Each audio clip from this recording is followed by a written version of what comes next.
আসসালামু আলাইকুম। আপনারা দেখছেন সিভিএন টিভি ইউএসএ সংবাদ বুলেটিন। সঙ্গে আছি আমি আইনাল হক। শুরুতেই এসেনশিয়াল হোম কেয়ার সংবাদ শিরোনাম। বিশ্বের সবচেয়ে বেশি অস্ত্র রপ্তানিকারক দেশ যুক্তরাষ্ট্র। কানাডার নতুন প্রধানমন্ত্রী মার্ক কার্নি ট্রাম্পের শুল্ক নীতির বিরুদ্ধে কঠোর অবস্থান। রোহিঙ্গাদের সঙ্গে ইফতার করবেন প্রধান উপদেষ্টা ও জাতিসংঘ মহাসচিব। ডিসেম্বরে নির্বাচন হলে অক্টোবরে তফসিল ঘোষণা বললেন সিইসি। এবং বাসের ধাক্কায় পোশাক শ্রমিক নিহত, 6 ঘন্টার সড়ক অবরোধ। শুনছিলেন এসেনশিয়াল হোম কেয়ার সংবাদ শিরোনাম। এবারে বিস্তারিত। 2020 থেকে 2024 সালের মধ্যে বিশ্বের অস্ত্র রপ্তানিতে শীর্ষে রয়েছে যুক্তরাষ্ট্র। Stockholm International Peace of Research ইনস্টিটিউটের প্রতিবেদনে উঠে এসেছে এই তথ্য। এই সময় 160টি দেশে যুক্তরাষ্ট্র অস্ত্র সরবরাহ করেছে, যা বিশ্বব্যাপী মোট রপ্তানির 43%। প্রতিবেদনে বলা হয়, ইউক্রেন এখন বিশ্বের শীর্ষ অস্ত্র আমদানিকারী দেশ, যা মূলত রাশিয়ার আগ্রাসনের কারণে হয়েছে।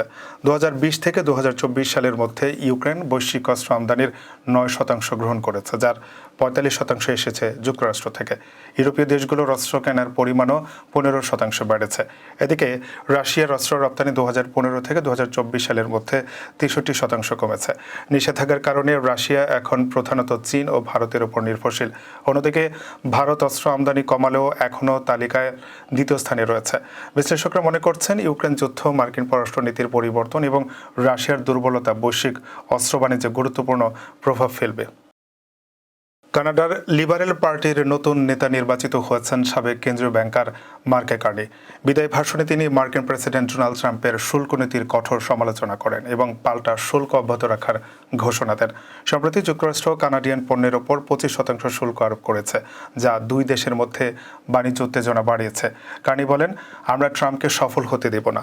বিদায়ী প্রধানমন্ত্রী জাস্টিন ট্রুডো তার ভাষণে ট্রাম্প প্রশাসনের নীতিকে কানাডার জন্য অস্তিত্ব সংকট বলে উল্লেখ করেন। এদিকে কনজারভেটিভ পার্টি কার্নির নতুন নেতৃত্বের সমালোচনা করছে এবং আসন্ন নির্বাচনে প্রতিদ্বন্দ্বিতার প্রস্তুতি নিচ্ছে।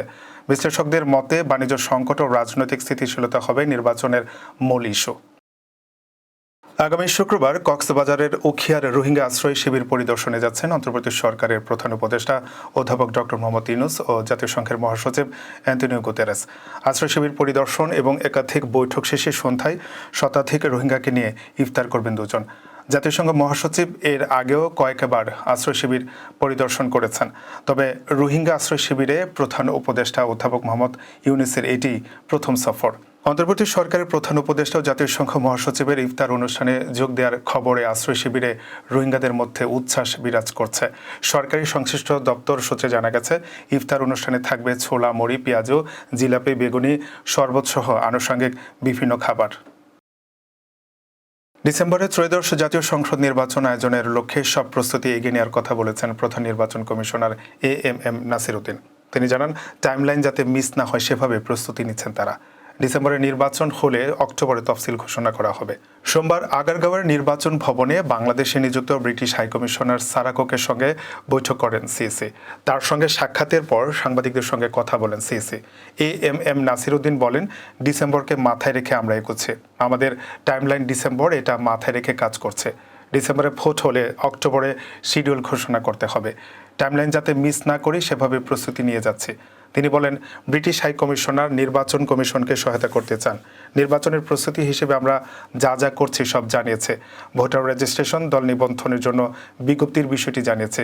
প্রকিউরমেন্টে যাব, যে কাজগুলো সময় সাপেক্ষ সেগুলো 6-7 মাস লাগে, সেসব আমরা শুরু করছি। যুক্তরাজ্য চায় অবাধ, সুষ্ঠু ও অংশগ্রহণমূলক নির্বাচন। ব্রিটিশ হাইকমিশনার সারা কুক বলেন, তার দেশ বাংলাদেশে ফ্রি, ফেয়ার ও ইনক্লুসিভ নির্বাচন দেখতে চায়। রাজধানীতে বাসের ধাক্কায় মিনার আক্তার নামের এক পোশাক শ্রমিক নিহত হয়েছেন। সোমবার ভোর 6টায় বনানী চেয়ারম্যান বাড়ি এলাকায় এ দুর্ঘটনা ঘটে। এদিকে পোশাক শ্রমিক নিহতের ঘটনাকে কেন্দ্র করে 6.5 ঘন্টার সড়ক অবরোধ করে যানবাহন চলাচল বন্ধ করে দেয় বিক্ষুব্ধ পোশাক শ্রমিকরা। ফলে দীর্ঘ যানজটের কবলে পড়ে রাজধানীবাসী। তাদের দাবি, ঘাতক বাস চালককে শনাক্ত করে দ্রুত বিচারের আওতায় আনা। পরে বিচারের আশ্বাস পেয়ে প্রায় 6.5 ঘন্টা অবরোধ অবস্থানে থাকার পর সড়ক থেকে সরে যায় শ্রমিকরা।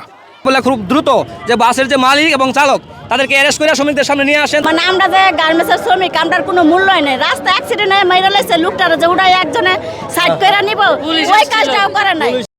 এবারে কর্ণফুল ইনকাম ট্যাক্স সংবাদ শিরোনাম।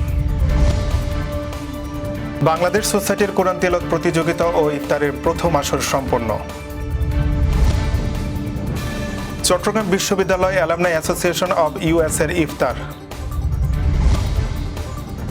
এবং সম্প্রীতির বন্ধনে আমেরিকা বাংলাদেশ প্রেস ক্লাবের ইফতার। আবারও স্বাগত সিবিএন টিভি ইউএস এর সংবাদ বুলেটিনে। শুনছিলেন কর্ণফুল ইনকাম ট্যাক্স সংবাদ শিরোনাম। এবারে বিস্তারিত। পবিত্র মাহে রমজান উপলক্ষে প্রতি বছরের মতো এবারও বাংলাদেশ সোসাইটির পবিত্র কোরআন তেলাওয়াত প্রতিযোগিতা, দোয়া ও ইফতার মাহফিলের প্রথম আসর অনুষ্ঠিত হয়েছে। রোববার নিউ ইয়র্কের রিগো পার্কের জয়া হলে নবম পবিত্র কোরআন তেলাওয়াত প্রতিযোগিতার এই আসর সম্পন্ন হয়। প্রবাসে বেড়ে ওঠা নতুন প্রজন্মের ছেলেমেয়েরা এই আয়োজনে অংশ নিয়ে সুমধুর কণ্ঠে কোরআন তেলাওয়াত করে। বাংলাদেশ সোসাইটির সভাপতি আতর রহমান সেলিম ও সাধারণ সম্পাদক মোহাম্মদ আলীর নেতৃত্বে এই আয়োজনে কনসাল জেনারেল নাজুল খুদা সহ আয়োজক উপকমিটির নেতৃবৃন্দ, সোসাইটির কার্যকরী কমিটির নেতৃবৃন্দ ও কমিউনিটির বিশিষ্ট ব্যক্তিবর্গ উপস্থিত ছিলেন। বক্তারা বলেন, প্রতি বছরের মতো এবারও বাংলাদেশ সোসাইটির এই আয়োজন প্রবাসী বাংলাদেশিদের মাঝে উৎসাহ এবং সম্প্রীতির বার্তা পৌঁছে দিয়েছে। আগামী দিনগুলোতে আরও বড় পরিসরে এ ধরনের আয়োজনের প্রত্যাশা ব্যক্ত করেন তারা। কোরআন তেলাওয়াত প্রতিযোগিতা শেষে প্রবাসে এবং দেশে বসবাসরত সকলের শান্তি, সমৃদ্ধি এবং কল্যাণ কামনা করে দোয়া ও মোনাজাত করা হয়। মোনাজাত শেষে অংশগ্রহণকারীদের মাঝে ইফতার পরিবেশন করা হয়। চট্টগ্রাম বিশ্ববিদ্যালয় অ্যালামনাই অ্যাসোসিয়েশন অব ইউএস এর ইফতার ও দোয়া মাহফিল অনুষ্ঠিত হয়েছে। গত শুক্রবার নিউ ইয়র্কের জ্যাকসন হাইটসের সানাই রেস্টুরেন্টে এই ইফতার মাহফিল অনুষ্ঠিত হয়েছে। দোয়া মাহফিলে সমগ্র মানব জাতির কল্যাণে ও পবিত্র মাহে রমজানের বরকত সবার নসিব হওয়ার জন্য দোয়া করা হয়। সংগঠনের সভাপতি প্রফেসর সুলেমানের সভাপতিত্বে ও সাধারণ সম্পাদক মোহাম্মদ বদিউল আলমের পরিচালনায় মাহফিলে উপস্থিত ছিলেন উপদেষ্টা লং আইল্যান্ড ইউনিভার্সিটির প্রফেসর শওকত আলী, সাবেক সভাপতি Shamsul Islam Majnu, New York Bangladesh press ক্লাবের সেক্রেটারি মমিন মজুমদার সহ আরও অনেকেই। যুক্তরাষ্ট্রের নিউ ইয়র্কস্থ আমেরিকা বাংলাদেশ প্রেস ক্লাবের ইফতার মাহফিল অনুষ্ঠিত হয়েছে। কমিউনিটির উন্নয়ন কল্যাণে পেশাগত দায়িত্ব অব্যাহত রাখার সংকল্পে শুক্রবার জ্যাকসন হাইটসের সানাই পার্টি হলে ইফতার মাহফিল অনুষ্ঠিত হয়। মাহফিলে উপস্থিত ছিলেন বিএনপির কেন্দ্রীয় নির্বাহী কমিটির সদস্য গিয়াস আহমেদ, ঢাকা জেলা সমিতির প্রেসিডেন্ট দুলাল বেহদু সহ সাংবাদিক, পেশাজীবী সহ কমিউনিটির নেতৃবৃন্দরা উপস্থিত ছিলেন। সংগঠনের সভাপতি রাশেদ আহমেদ ও সেক্রেটারি শাহ ফারুক রহমানের সমন্বয়ে অতিথিদের স্বাগত জানান ভাইস প্রেসিডেন্ট আলিম খান আকাশ, নির্বাহী সদস্য কানু দত্ত, শামীম আল আমিন, অনিক রাজ, নুরুন্নাহার খান নিশা, আলমগীর কবির ও অজিত ভৌমিক।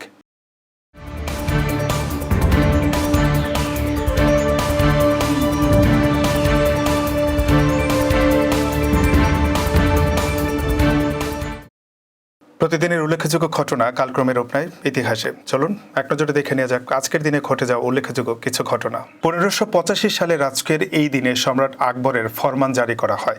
এই দিনে আমির ফতে উল্লাহ সিরাজি উদ্ভাবিত বাংলা ফসলি সন প্রবর্তিত হয়। এই সনই বর্তমানে প্রচলিত বাংলা সন। 1801 সালের আজকের এই দিনে প্রথম ব্রিটিশ লোকগণনা শুরু হয়। 1876 সালের আজকের এই দিনে আলেকজান্ডার গ্রাহাম বেল তার নব আবিষ্কৃত টেলিফোনের মাধ্যমে প্রথম বার্তা প্রেরণ করেন। দর্শক, এই ছিল সিবিএন টিভি ইউএস এর সংবাদ বুলেটিনে। শেষ করছি। পরবর্তী বুলেটিন দেখার আমন্ত্রণ জানিয়ে এতক্ষণ সাথে থাকার জন্য ধন্যবাদ সবাইকে।